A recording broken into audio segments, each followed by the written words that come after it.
you came all the way up here. There's nothing left. There are people out there.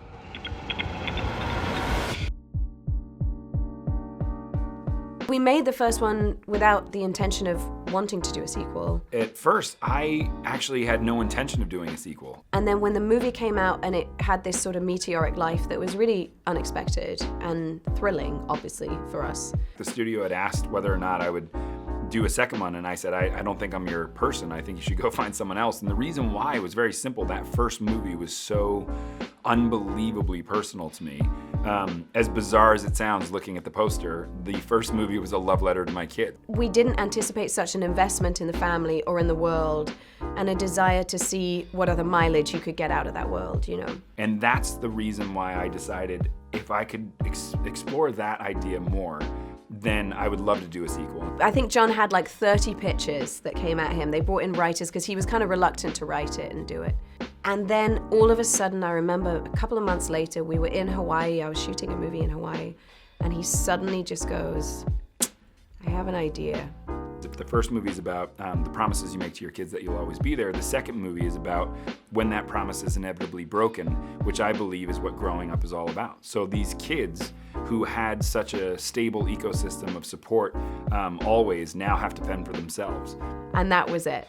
And he pitched me the opening, and I was like, we gotta make this movie. It was just so good. It was undeniable. And these kids are going out into a very unique world all alone, and yet they still manage to impress every single person with their courage, with their bravery, and with their belief systems of believing in other people when really they have no reason to believe in other people. They still believe in community. They still believe in the hopeful ending to this story, and so we go along with the ride with them. I think he went above and beyond, and he is a bit of a sort of creative hurricane, so I knew he'd be able to come up with something great.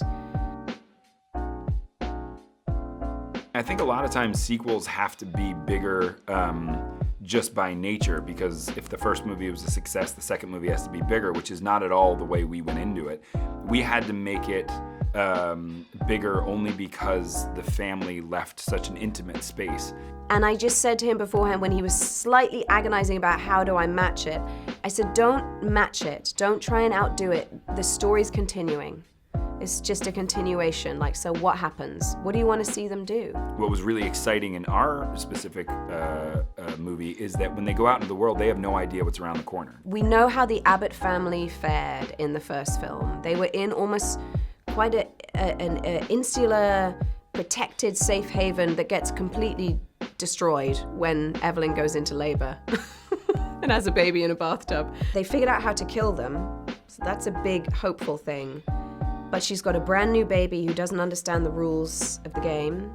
So you have a newborn baby who's a horror tool in itself. So that is what we leaned into, that they have to walk through a forest to get to their next livable situation or they won't survive. Every single step of the way could be the end of life as they know it. And she has these two beautiful children. How does she keep them alive? Where does she go? What does she do? Who will help her? We saw how the Abbott family did in the first movie, but John was like, how did everyone else fare? How was everyone else affected by this world? How are they living?